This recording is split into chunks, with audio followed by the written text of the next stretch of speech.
Yeah, and I accept that hadith, and we don't talk about the yet how he does But it. we see that he's descending to the Here's lowest the heaven, thing. right? Yeah, here's the thing. If let's say if you're gonna talk to me about Allah, the way our belief is, we don't believe he enters creation, even though the hadith says this. The scholars they say that we don't talk about the yet, we don't talk about how he does it, Unfortunately, and we don't believe that he does enter creation. We don't believe that. that's fine. So, You could believe whatever you want. Hi, welcome to Religious Insight. Today's episode, Godlogic, is asking these Muslim folks a serious question that none of them could answer. Does Allah enter his creation? Let's find the truth on this video. In order for him to have a son, he need a wife or a companion. yeah, and he's talking to pagans. Let me grant it to you. Let's say Allah says that he cannot have a son without a wife, right? If he were to have a son, then that son would be divine, and then that's not what Allah. That doesn't befit the majesty of Allah. Well, having something that doesn't befit his majesty doesn't mean that it's not something he can or can't do, right? So, like, I would agree with you that the Quran expresses that he's too good or too high, too majestic to have a son, but that doesn't take away his ability. Yeah, again, there's some stuff that Allah does, and there's some stuff that Allah doesn't do. So let's say Allah would not would not begot a son, because that doesn't befit his majesty. That doesn't mean that he can't do it, because that's illogical. Right. So that's what I'm talking. I'm not talking about whether he would or wouldn't. We already see from the Quran that he wouldn't do that, and he didn't. I'm talking about whether he can or cannot. And this verse says that he cannot unless he has a wife. Yeah, because it wouldn't befit his majesty.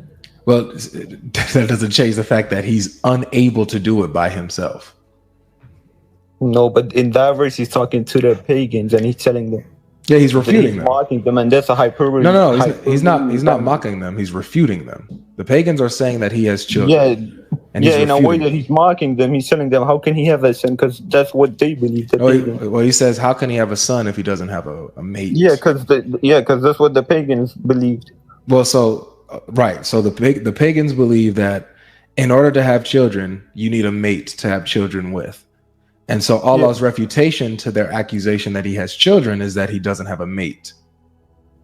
Yeah, Allah is mocking them. Right. So he doesn't have a mate, therefore he doesn't have children. It's not a mocking, he's refuting them.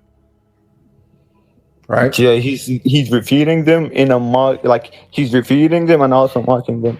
And again, even if you were to argue this, again, I will tell you, Allah doesn't do some stuff that doesn't befit his majesty. Yeah, that's again. Allah will not become a man. Hold on, time out, brother. Because I don't want you to like rest on this. What Allah would or would not do.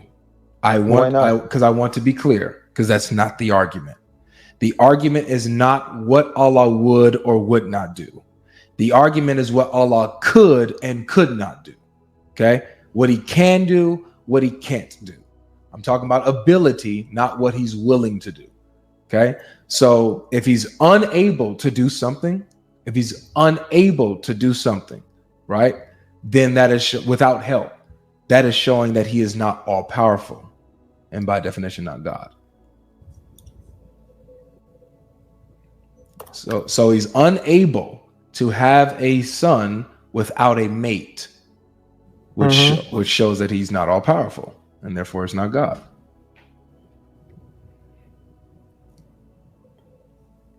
Yeah, because again, I told you that's a hyperbolic language, and the Quran used that, and that's why Allah is using that to mock and refute the pagans. When you say hyperbole, what do you mean by that, bro?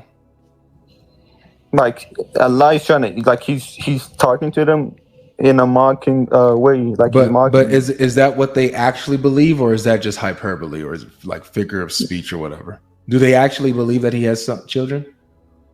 The pagans, yeah. Okay, and do pagans, according to their logic, you need a mate in order to have children? Yeah, they believe that Allah has sons, and Allah is telling them.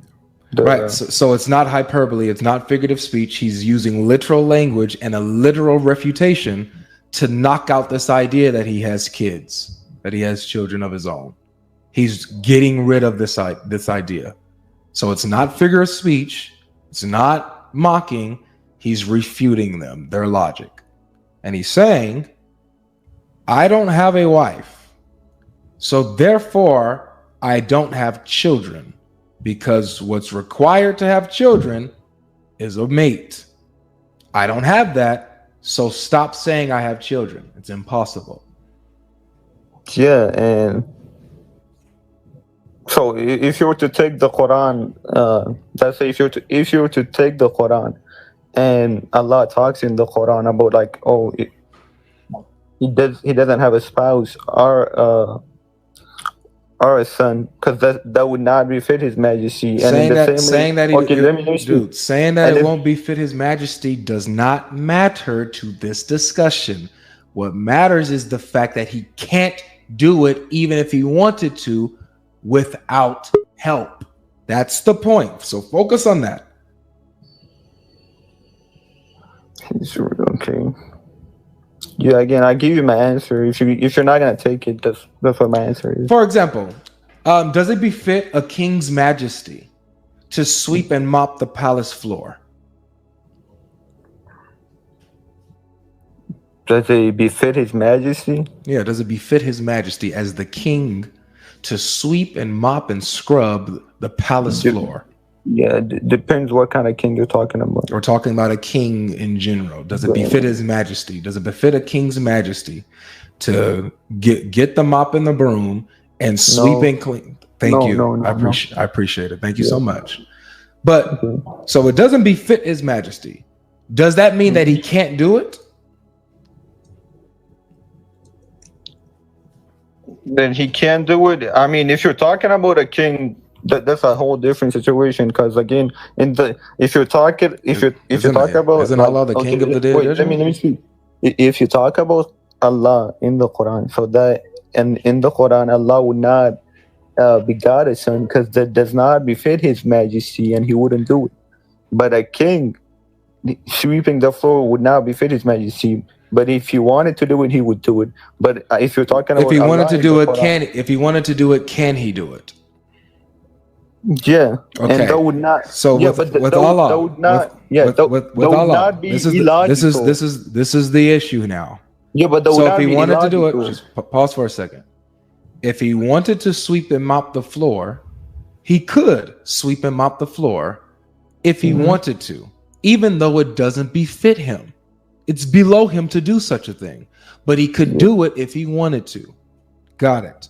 With Allah now, it doesn't befit him to have a son. Matter of fact, it's below him to have a son. But if he wanted to do it, he could, but he would need help. He would need a mate in order to do that. He can't do it by himself. But he still wouldn't do it.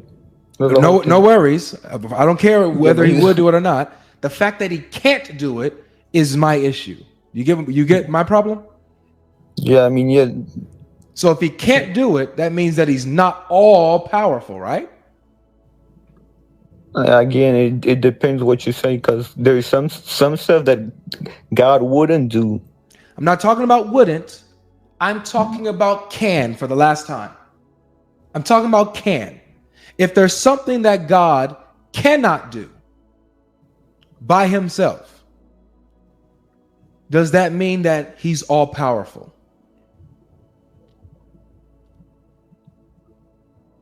Yes. He's still all powerful if there's something he can't do by himself? Yes. Can I explain? Please.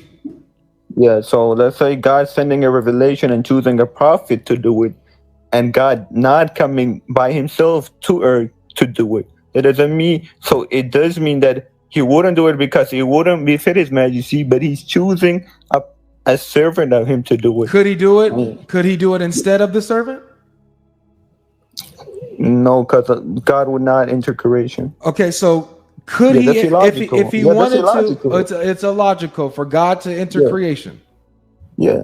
So when Allah enters creation, when he comes down to the at every third of the night.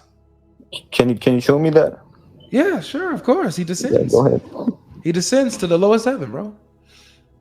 Yeah, and it's still we don't talk about the yet. I don't care. I don't care about the how. The fact that he does it is all that matters. I don't care if he uses wings or a helicopter. The fact he descends to the lowest heaven shows you that he enters creation. No, it doesn't, because you can. Okay, here, can I explain? Go ahead. In the Quran, it says when we sleep, our souls goes to Allah. That doesn't mean that Allah enter creation, or we goes out of creation. It means that he's the same way that I go to my soul goes to Allah, the same way Allah, the lower heavens, Allah descends to it, but that Allah doesn't enter creation, and we don't talk about that yet. Well, this is what it says. It says Allah waits till, this is Sahih Muslim 758E. Sahih Muslim 758E. Allah waits till when 1/3 of the first part of the night is over, he descends to the lowest heaven. So there's a time that he waits for, a specific time that he waits for, and then the action that he takes is descending, coming down. He descends to the lowest heaven, which is ours, and says, is there any supplicator of forgiveness? Is there any penitent? Is there any petitioner? Is there any solicitor till it is daybreak? Yeah, and I accept that hadith, and we don't talk about the yet how he does it. But we see that he's descending to the lowest heaven, right? Yeah, here's the thing. If let's say if you're gonna talk to me about Allah, the way our belief is, we don't believe he enters creation, even though the hadith says this. The scholars, they say that we don't talk about the yet. We don't talk about how he does it. Unfortunately, we don't believe that he does enter creation. We don't believe that. That's fine. So, you could believe whatever you want. However, Muhammad says something that's different from what you believe. Muhammad says that Allah never taught that Allah enters creation. This is excuse me, hold on, sorry. Yeah. So that you know who's speaking. Abu Sa'id and Abu Huraira reported Allah's messenger as saying. So this is Muhammad saying this. Muhammad is teaching that Allah picks a particular time frame at in the night, the third part of every night. Okay, and he descends to the lowest heaven. So there's a location where he's descending to. Now you believe that Allah's above creation, right? Yeah. So he's above creation. Muhammad says Allah descends. He comes down to creation, to the lowest heaven. Okay, so the same way, like in the Quran, it talks about Allah not entering His creation. The same way, if you let's say you're saying that Muhammad, peace be upon him, spoke this voice, and again in the Hadith, Muhammad is saying that Allah descends to the lowest heaven. That doesn't mean that He enters His creation, because we know in the Quran that Allah says that He doesn't enter His creation, and the Hadith we don't talk about the yet. We don't say how He does it, but we know He does it. The Quran doesn't say that, bro. I just stopped. The Quran doesn't say He doesn't enter creation, but right here, is the lowest heaven in creation? Yes. So Allah descends to creation, right? He descends down, but where? To creation? No, He doesn't enter the creation. Where? Okay, if He's above creation and He descends down, where does He descend down to? Since Muhammad is not clear enough, where is Allah descending to? Remember, He's above creation, but then He descends to where? By the way, when you're off the app, I can't hear you, just to let you know. By the way, guys, if you guys are enjoying the conversation on YouTube, make sure you guys do not forget to hit the like button as we wait for our friend to come back to us. He's probably just checking it out and doing a little bit of research. I have no problem with that. So as he's looking for that, guys, make sure you guys hit the like button and subscribe. There you go. Yeah, I wasn't researching. I got a call. My bad. Oh, it's all good. It's all good. But yeah, so He's above creation, and then He descends. It says to the lowest heaven, but you're saying no, it's not creation. Okay, fine. Where does he descend to? Say that again. Where does Allah descend to? He descends to the lowest heaven. And the lowest heaven is in creation. Is that right? The low, yeah. So he descends to creation. Yeah. See? So Muhammad teaches that Allah enters creation, and you're saying that that's illogical. Yeah, we believe and we accept the hadith, but we say that he does it the way that befits his majesty, and we don't talk about the yet. Very good. And we don't believe he enters creation. Hey, I could work with that. Allah enters creation in a way that befits his majesty. We don't know how he does it, but he does it. And he does it in a way that befits him. Perfectly fine. So, but he does it. Now, let's get back to the main point here then. As since we know that Allah enters creation in a way that befits him. You did. You said that he does it in a way that befits his majesty. No, I said he descends to the lowest creation in a way that befits his majesty. Right. And we don't say he does enter creation. That's what I've been telling you the whole time. But you affirmed, you just 2 seconds before this, you affirmed that yes, he enters creation. No, I said yes, he descends to the lowest heaven, but we don't talk about the yet. That's what I've been telling you. Okay, I'll ask it again. Where does he descend to? He descends to the lowest heaven. Where is that? Is that in creation? Yeah, that's in creation. So does Allah descend to creation? No, he doesn't enter the creation. Okay. He doesn't enter the lowest heaven. Oh Lord. All right, hey man, thanks for coming, bro. I appreciate it. Wait, can I say one more thing? Sure, go ahead. Okay, so I don't know how do you have a problem with that, because you believe that God enters creation. So I don't know what's that's like. Why is that? I don't have a problem with this. You have a problem with this. I'm only showing that what you call illogical, Muhammad taught. So you're saying Muhammad taught illogical things. I don't have a problem with this, but you do. Okay, why would you brought it up saying that Allah is not God by proving that from that hadith? No, I didn't prove. No, I only brought this hadith up addressing you saying that Allah cannot enter creation because that's illogical. So I was just showing you that you're throwing Muhammad under the bus because Muhammad taught that Allah can enter creation. And you, according to you, this is illogical. The argument that I brought that shows Allah is not God is that he is not able to have a son by himself without a mate. So he's not all powerful. That was my argument. Okay, can I say one more thing?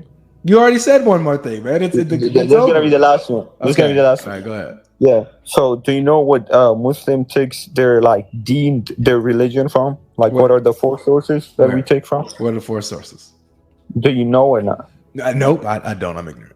Okay, so we take the Quran, Hadith, the Ijma, and the Qiyas. Ijma is that consensus of the scholars? The consensus, yeah, of the scholars. And then what was the last thing you said? That's going to be Qiyas. What is that? That means if you don't find it in the Hadith or the Quran or anything, then the scholars would think about it from a lot, and they would bring their logical reason and give an answer if there's a problem or situation that we need something from the Quran or the Hadith. How's that different from the Ijma? Because Ijma would be scholars talking about it, and they would find it in the Quran and the Hadith, and they would say, "Oh, here in this Hadith, this happened and that happened," and then they would link it to each other, say, "Oh, this is how we're gonna deal with this situation." Got it. And the Qiyas is your own opinion, bringing it up. So yeah, okay, yeah, and do you know that our scholars, they say that Allah doesn't enter creation, right? I don't care what they say. So what happens when your scholars disagree with Muhammad? But they don't disagree with Muhammad. They do. If Muhammad clearly teaches that Allah enters creation, and your scholar says Allah does not enter creation, who do I go with, Muhammad or your scholar? Okay, so if a scholar says that yes, Allah descends to the lowest creation, but he does not enter creation, is that problematic? Yeah, it is, because he's literally going into creation. He's passing the other 6 heavens to get to the lowest one. There's 7 heavens, right? Yeah. So the lowest one at the bottom, he passes through, and he's above the 7 heavens. Is that correct? Yeah. So to descend to the lowest heaven, he passes through the other 6. Okay, so He's in you creation believe, at this point. yeah. So you say that he enters the sixth one first, and then he He comes onto the passes last. through the sixth and he approaches the seventh. He's at the Yeah, lowest one. does she enter the sixth, fifth, fourth, and He third? passes through the heavens. He's in creation at this point when he Yeah, does she descends. enter those or not? He enters. Well, I don't know, man. Hey, take care, man. This is it. This No. is it. Take care of yourself, bro. All Take right. care. I appreciate you coming, man. Enough is enough.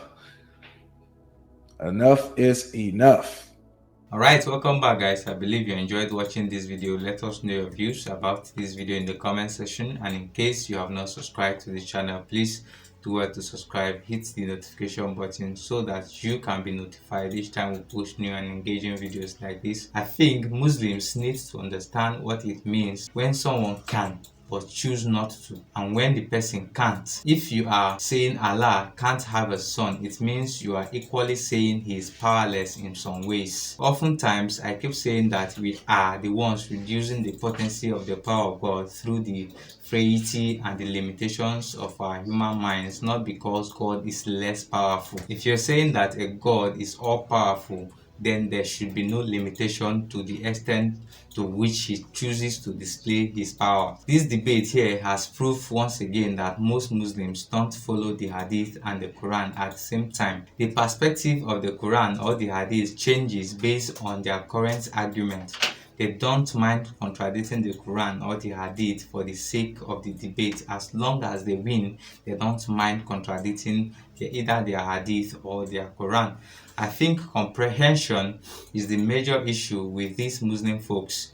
The brainwashing is so deep that they try to bend the truth when they seize one. The fact that Allah can't do a thing without getting help means he is not all powerful, and I think it is becoming a thing of mockery to the Islam faith if Allah cannot enter his creation but descend down to the lowest heaven in a certain period of the day. The question now is the lowest part of the heaven not part of the Allah's creation? This is where their confusion starts and ends at the same time. The contradiction between the Quran and the Hadith are the only thing destroying the faith of Islam, because these two seems to disagree with themselves a lot, and this has exposed that Islam is not a true religion, that it was nothing but a figment of the imagination of Muhammad. Guys, let's know your views about this video in the comment section, and in case you have not subscribed, please subscribe. Share this video with your friends and your family. Thank you for watching. We'll see you in our next video.